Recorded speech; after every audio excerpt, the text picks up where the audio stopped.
उन्हाळा म्हटलं की नेहमीच आपल्याला थंड काही ना काहीतरी खाऊ किंवा पिऊ वाटतं. मग त्याच्यात जर हे तुम्हाला हेल्दी आणि एकदम टेस्टी असं झटपट होणारं फ्रूट सॅलड मिळालं तर किती भारी. चला तर मग बघूया. एका टोपामध्ये आपण अर्धा लिटर दूध घेणार आहोत आणि ह्या दुधामधूनच थोडंसं दूध एका वाटीमध्ये बाजूला काढून घेऊया. आता ह्या बाजूला काढलेल्या वाटीमधल्या दुधामध्ये आपण 2 चमचे कस्टर्ड पावडर घालून मिक्स करणार आहोत.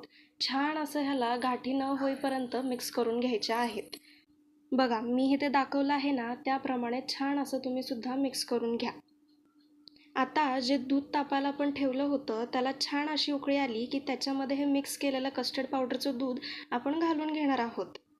हे वाटीतलं दूध आपण ह्या टोपाच्या दुधामध्ये घातल्यानंतर छान ह्याला मिक्स करून घ्यायचं आहे, कारण हे कस्टर्ड पावडरचं दूध जे आहे ते सगळं एकत्र ह्या दुधामध्ये मिक्स झालं पाहिजे. आता ह्याच्यामध्ये आपण 1 वाटी साखर घालणार आहोत. साखर तुमच्या आवडीप्रमाणे तुम्ही कमी जास्त करू शकता आणि साखर घातल्यानंतर मस्त ह्याला मिक्स करून घेऊया. ह्या दुधातली साखर मस्त अशी मिक्स झाली की ह्याला एक उकळी आणून गॅसची फ्लेम स्लो करायची आहे. छान असं दूध हे घट्टसर होतं. मी इथे दाखवलं आहे त्याप्रमाणे ह्याला उकळी येऊन हे छान असं चिकट होतं. आता ह्या टोपातल्या दुधाला आपण एका बाउलमध्ये काढून घेणार आहोत. आता हे जे बाउलमधलं दूध आहे हे आपण फ्रीजमध्ये 2 तासासाठी सेट व्हायला ठेवूया. आता 2 तासानंतर हे दूध छान असं सेट झालेलं आहे.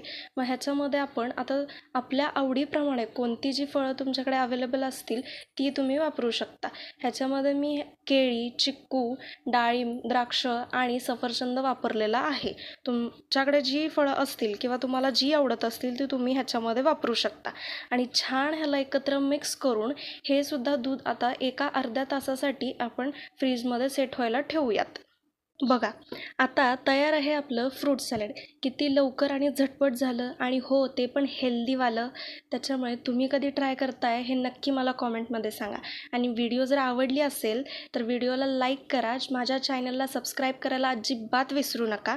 आणि हो अशाच व्हिडिओंसाठी बघत राहा आपलं स्वयंपाकघर. धन्यवाद.